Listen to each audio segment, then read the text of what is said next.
Time now for Phil's Gang Market Watch with Phil Grande. And that's it, gang. We'll see you on the charts. Hi, I'm Phil Grande, and we just finished our nationally syndicated radio show, philsgang.com. You can check it out. But look, we just talked about how ridiculous the stress test is. I'm getting stressed over it. Are you kidding me? Think about it. A stress test and everything's fine? How could that be? When the 5 largest banks, they're upside down with derivatives of over $333 trillion. The 5 banks, the 5 biggest banks, JP Morgan, Citi, Bank of America, Goldman Sachs, and Wells Fargo. Now wait a minute. The whole economy, if we all got together and added up everything everybody bought around the world, it's only $82 trillion.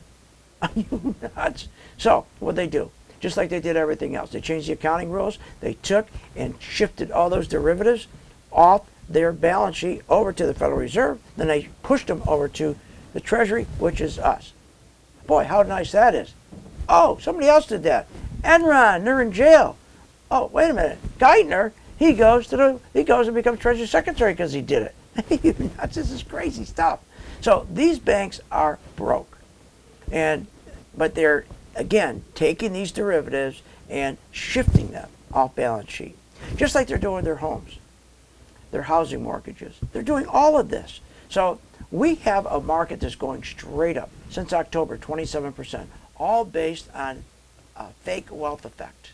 They keep on printing money, giving money to JP Morgan, Goldman Sachs, and the unions to go in and buy the stocks the minute they sell off. We had a 250-point pullback the other day, about 2.5%. And what happened? They print money, give it to JP Morgan, Goldman Sachs, and the unions go in and buy more stocks. You got to just watch the bank stocks. That's all you got to watch. And you know exactly which way this market's going to go.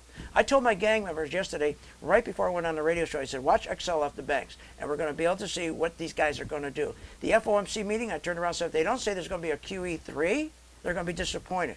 Watch it.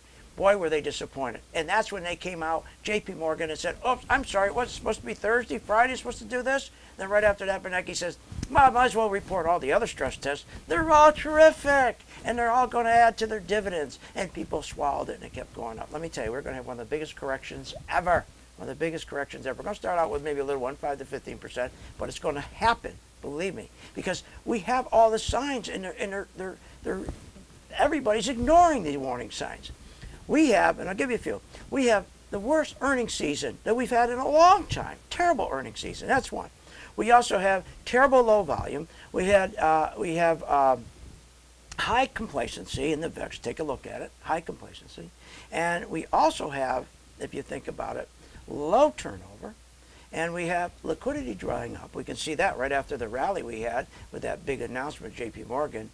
We have so many things. Apple makes up about 40% of the entire rally in the stock market. And then you only got UTX, HON, Eaton, Caterpillar. They're the only manufacturers out there. And and everybody watches them and say, boy, this is great. Look how the manufacturing terrific. Wait a minute. You got 4 companies that are manufacturing, selling all their stuff to China, and it's terrific. We got 42,000 other manufacturing companies. Their plants are shut down. So we got 4. That's like if I owned a restaurant and I had one big fat slob coming in and eating every night, and I'm dependent on him, one customer. This is insane. Look, make sure you understand and watch all the different charts that tell us what's going on. We're seeing that the Dow keeps going up, but the transports are going down. When the market goes up, the S&P goes up in a big day, we see got more stocks going down than up. And we got a lot of different divergence going on. This is unbelievable. We're going to get ready. I'm not saying the market's going to collapse today, but we are heading towards. Oh, one more thing, by the way. I love when they come out with the deficit, trade deficit, and they're saying, boy, look how strong the economy is. What are you, not strong? Wait a minute. First, we have a $1.6 trillion deficit. Now add to that 50 billion a month trade deficit, which we got to pay at the end of the year about 600 billion. So we got to pay 600 billion, we got to pay 1.6 trillion. Are you kidding me? That's what's making gasoline go up. And now what does Obama say? Oh, they're speculating. We're going to look into speculating. Look into speculating. How about looking into your failed monetary policies of 1.6 trillion and another 50 billion a month in these trade deficits, which means, and CNBC all of us say, oh, what a strong economy. No, it's not. It's not a strong economy. Just the opposite. It's a weak economy because the people who have the manufacturing jobs are overseas and we're buying their stuff.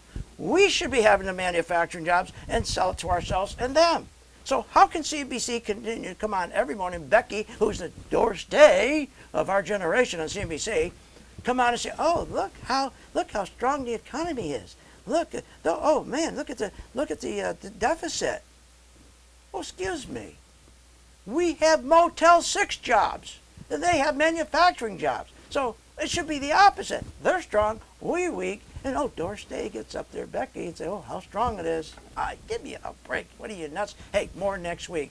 And we're going to stay tuned because this market's going to correct. You watch.